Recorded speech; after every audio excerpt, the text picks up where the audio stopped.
Hello बच्चों, कैसे हो? आज हम करेंगे बीपीटी थ्योरम। ये क्या होता है दीदी? बेसिक प्रोपोर्शनैलिटी थ्योरम, जो कि हमें बहुत डराता है, बहुत बिल्कुल भी समझ नहीं आता है होता क्या है। क्या ही करवा दिया स्कूल में, समझ नहीं आया। तो कोई बात नहीं, समझते हम बहुत आसान तरीके से समझेंगे। और ये पेपर में बहुत बार आता है, एग्जाम्स में बहुत बार ये आता है थ्योरम। इसको करना बहुत ज़रूरी है, ठीक है? तो इसको बहुत सिंपल तरीके से करेंगे, बहुत आसान तरीके से। इतनी बड़ी ये थ्योरम लिखी हुई है दीदी, क्या मतलब है इसका? पहले मैं सिंपल तरीके से बताती हूँ इसका मतलब क्या है। देखो ध्यान से। मतलब क्या है कि एक ट्रायंगल है, जैसे कि ए बी सी आपको दिख रहा है। तो मैंने क्या किया, एक लाइन मान लिया, वो क्या है, डी ई है। क्या है? D E. उसको मैंने किसके पैरेलल ड्रॉ कर दिया? बी सी के। फिर से बोल रही हूँ, एक ए बी सी ट्रायंगल है जिसमें उसकी एक साइड बी सी थी। उसके पैरेलल मैंने क्या किया, एक लाइन ड्रॉ कर दी डी ई। इससे क्या होता है, इससे क्या होता है आपको क्या कर, इससे फिर क्या होता है, अगर मैंने ऐसे ड्रॉ कर दिया तो आपको प्रूफ क्या करना है? टू प्रूव, प्रूव करना है आपको। जो A D upon D B है वो किसके इक्वल आएगा? ए ई अपॉन ई सी के। ध्यान से देखो, ए डी कहाँ पे है, डी बी कहाँ पे है? ये ए डी है अपॉन डी बी, वो किसके इक्वल आएगा? ए ई अपॉन ई सी के इक्वल आएगा। ये आपको प्रूव करना है, ठीक है? इसको पहले है ना छोटा छोटा करके लिखते हैं, ताकि तुम्हें सब कुछ यहाँ पे कंबाइन करके लिख सकूँ मैं, ठीक है? यहाँ पे क्या प्रूव करना है? टू प्रूव, आपको प्रूव करना है जो A D upon D E है वो किसके इक्वल आएगा? ए ई अपॉन ई सी के। अब सबसे पहले हमें कुछ कंस्ट्रक्शन करनी पड़ेगी। क्या करनी पड़ेगी? कंस्ट्रक्शन। ध्यान से देखते रहो कंस्ट्रक्शन में क्या क्या कर रही हूँ, ठीक है? ध्यान से देखो क्या कंस्ट्रक्शन कर रही हूँ मैं। देखो यहाँ पे, देखो मैं एक लाइन इस तरीके से ड्रॉ कर रही हूँ जो कि यहाँ पे परपेंडिकुलर आ रहा है, ठीक है? इस लाइन पे फिर यहीं से ई से भी एक लाइन मैंने ड्रॉ की जो कि इसको परपेंडिकुलर कर रहा है। इतनी बात समझ आई, ठीक है? फिर क्या कर रही हूँ मैं? बी और ई को ज्वाइन कर रही हूँ, बी और ई को। फिर किसको कर रही हूँ? डी और सी को। इतनी बात समझ आई दीदी? कर क्यों रहे हैं पता लगेगा अभी। इसको मैंने जो यहाँ पे ये एफ मान लो, ये मान लो जी। इतनी बात समझ आई? अब ये हमने किया क्यों, अब पता लगेगा। अब कंस्ट्रक्शन पे आपको लिखना पड़ेगा। यहाँ पे लिखोगे ड्रॉ, आपने डी एफ किसके परपेंडिकुलर किया? ए ई के, ठीक है? और जी ई किसके परपेंडिकुलर है? ए डी के। एक तो ये किया, और क्या किया आपने? Join D and C, join किया। और कौन सा ज्वाइन किया है तुमने? बी एंड ई, यही ज्वाइन किया आपने। इतनी बात क्लियर हुई? जो जो कंस्ट्रक्शन पे लिखना है, ये एक एक लाइन बेटा लिखनी पड़ेगी, नहीं तो नंबर कट होंगे। बात क्लियर हो रही है? अब यहाँ से आपका क्या शुरू होगा? प्रूफ शुरू होगा। अब ध्यान से देखो कैसे प्रूफ शुरू होगा। अच्छा, आपको ये ट्राइंगल दिख रहा है ए डी ई। ट्राइंगल का एरिया क्या होता है दीदी? Half into perpendicular into base, यही होता है, परपेंडिकुलर इंटू बेस। अब ध्यान से देखो, जो ई जी है, जो ई जी है, देखो ये किसके परपेंडिकुलर है? ए डी के, है ना? तो ए डी ई ट्राइंगल का एरिया क्या बन रहा है? ई जी इंटू ए डी, यही बन रहा है। बात क्लियर हुई? ध्यान से देखो, ए डी ई ट्राइंगल जो है इसका एरिया क्या बन रहा है? परपेंडिकुलर इंटू बेस, यही है। तो हम यहाँ पे लिखेंगे, ऐसे लिखूंगी, area of triangle A D E क्या आ रहा है? Half into E G into A D, यही आ रहा है। इसको तुम मानो फर्स्ट। अब ध्यान से देखो, एक तो ये एरिया आया, अब एरिया ऑफ ट्रायंगल DBE, ध्यान से देखो, DBE दिख रहा है तुम्हें? DBE दिख रहा है? इसका एरिया क्या होगा? क्या होगा इसका एरिया?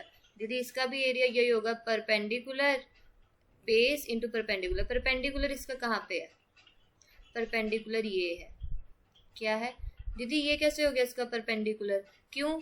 ध्यान से देखो, अगर ये EG AD के परपेंडिकुलर है तो जो EG है इसके भी परपेंडिकुलर हुआ है ना, और EG फिर इसके भी परपेंडिकुलर हुआ। यही मतलब हुआ ना? बात समझ आ रही है? EG जो है, EG किसके परपेंडिकुलर है? BD के। जब ऑब्ट्यूज एंगल ट्रायंगल बनाते हो ना आप, यहाँ पे एक एग्जांपल दे रही हूँ इस तरीके से, जैसे कि ये ट्रायंगल बनाया। अब जो ये वाली साइड है, नीचे वाली साइड, ये वाली, इसका परपेंडिकुलर बाहर जाएगा। ये बात क्लियर हो रही है? उसी तरीके से इधर भी हो रहा है, उसी तरीके से बिल्कुल इधर भी हो रहा है। समझ आ रही है बात? तो इस ट्रायंगल का एरिया क्या आएगा? DBE का दीदी ये आएगा half into DB into EG। ये तुम्हारा आया सेकेंड इक्वेशन। बात क्लियर हो रही है? बात क्लियर हुई? नाउ अब क्या करोगे? Divide equation 1 by equation 2। क्या बन जाएगा? Area of triangle ADE upon area of triangle DBE क्या बन रहा है? ध्यान से देखो, यहाँ पे ना मैंने यहाँ पे गलत लिखा है, DB आएगा। ठीक है, ध्यान से देखो, इधर आ जाओ, अब इधर आ जाओ। क्या आएगा? हाफ से हाफ कैंसिल हो जाएगा। चलो यहाँ पे लिख दे रही हूँ पूरा, EG into AD upon half into DB into EG। EG से EG कैंसिल, हाफ से हाफ कैंसिल, क्या बचा? AD अपॉन DB बचा। इतनी बात क्लियर हुई? ये तुम्हारा इक्वेशन थर्ड आया। कौन सा इक्वेशन आया? थर्ड आया। अब एक और इक्वेशन करनी है। अब ध्यान से देखो, यहाँ पे कर रही हूँ। अब देखो, यहाँ पे एक लाइन लगा दे रही हूँ। अब एरिया ऑफ ट्रायंगल ADE ही ले रही हूँ। अच्छा ध्यान से देखो, अब एरिया ऑफ ट्रायंगल ADE में इसको बेस ले सकती हूँ मैं। अब पहले इसको लिया था, पहले AD को लिया था, अब किसको ले रही हूँ? AE को ले रही हूँ। अगर AE को बेस ले रही हूँ तो इसका परपेंडिकुलर क्या होगा? DF। बात समझ आ रही है? AE को बेस ले रही हूँ तो परपेंडिकुलर DF। तो इसका एरिया क्या आएगा? अगर मैं AE को बेस ले रही हूँ तो half into AE into DF, यही आएगा। ये आ गया तुम्हारी इक्वेशन फोर्थ। अब एरिया ऑफ ट्रायंगल DEC दिख रहा है? DEC नीचे वाला, ये वाला दिख गया। इसका ट्रायंगल का एरिया कैसे निकलेगा? बिल्कुल सेम, ये बेस लेंगे, इस बेस, ये बेस लेंगे तो परपेंडिकुलर क्या होगा? DF। बिल्कुल सेम जो इसमें किया था ना हमने, इस वाले ट्रायंगल में, अभी बिल्कुल सेम इस वाले ट्रायंगल में भी वही करेंगे। ठीक है, बेस EC आ गया, परपेंडिकुलर क्या हो गया? DF। तो तुम यहाँ पे लिखोगे half into EC into DF। इतनी बात क्लियर हुई? ये इक्वेशन फिफ्थ। अब क्या करेंगे? Divide 4 by 5। क्या बनेगा? Area of triangle ADE upon area of triangle DEC क्या बन गया? Half into a e into d f upon half into e c into d f. जो जो कट हो रहा है कट कर दो, हाफ से हाफ कैंसिल, डी एफ से डी एफ कैंसिल, क्या आ गया ए ई अपॉन ई सी। ये इक्वेशन 6 मान लो। अब देखो ध्यान से देखो, जो मैं एक और इक्वेशन आई ना उसको यहीं पे लिख रही हूँ, जो थर्ड इक्वेशन बन रही थी ना वो यहीं पे लिख रही हूँ तुम्हारी। क्या आ रहा था, area of triangle A D E upon area of triangle क्या आया था, D B E, D B E क्या आया था, A D upon D B आया था। इतना आ चुका था। अब ध्यान से देखो, A D upon D B आया था, ठीक है। अब इक्वेशन थर्ड में देखो और इक्वेशन 6 में जब तुम देखोगे, इसको थोड़ा सा अच्छा सा लिख लेते हैं, ए डी इक्वेशन थर्ड और इक्वेशन, अब तुम इसमें देखोगे 6 में। अब ध्यान से देखो, area of a D e, area of a D e आ गया। अब इसमें क्या है, area of d E c है और डी बी ई है। ध्यान से देखो, अब नीचे डिनोमिनेटर में क्या आ रहा है, एक में आ रहा है डी बी ई आ रहा है, एक में डी सी ई आ रहा है। बात क्लियर हो रही है। ऊपर वाले में तो दोनों सेम है, ये दोनों सेम है, एक ही है ट्राइंगल। इसमें हो रहा है एक में तो ये ट्राइंगल है और एक में ये ट्राइंगल है, ठीक है। अब मैं तुम्हें एक बात बता रही हूँ, तुमने 9th क्लास में किया था कि अगर जब दो ट्राइंगल्स सेम बेस पे हों और बिटवीन सेम पैरेलल लाइंस पे हो, क्या हो, between two parallel lines and on the same line, then the area of the both of the triangles will be same. ये आपने इक्वेशन 9th क्लास में की थी। तो ये क्या आ रहा है, अब ध्यान से देखो मैं क्या लिख रही हूँ, area of triangle D E C is equal to area of triangle, क्या लिख रहे हैं, area of triangle D B E by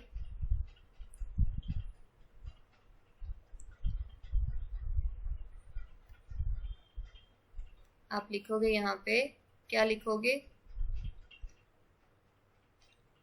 area of triangles on the same base and between, ये बिटवीन है, between parallel lines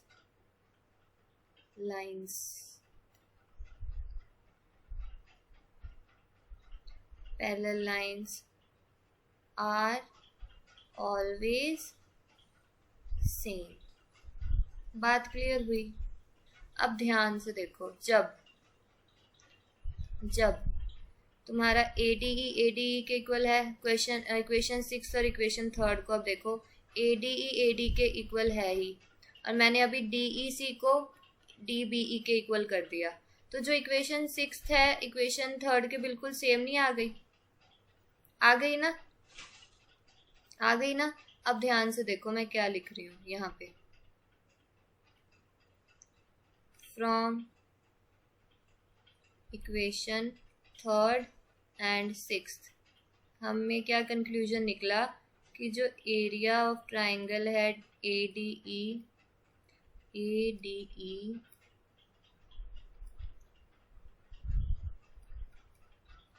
upon area of triangle D E c, वो किसके equal आ गया, area of triangle A D E upon area of triangle D B e. Equation 6 को equation third की equate कर दिया।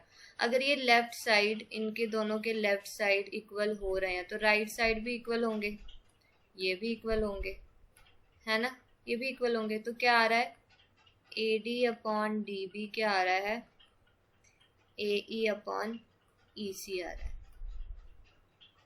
इससे क्या पता लग रहा है तुम्हें ये जो आया?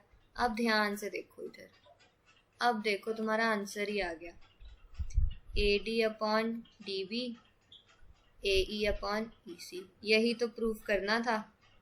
देखो, proof that AD/DB is equal to AE/EC। हमारा प्रूफ आ गया, आ गया ना? क्या आया? AD/DB किसके इक्वल आ गया? AE/EC के इक्वल आ गया।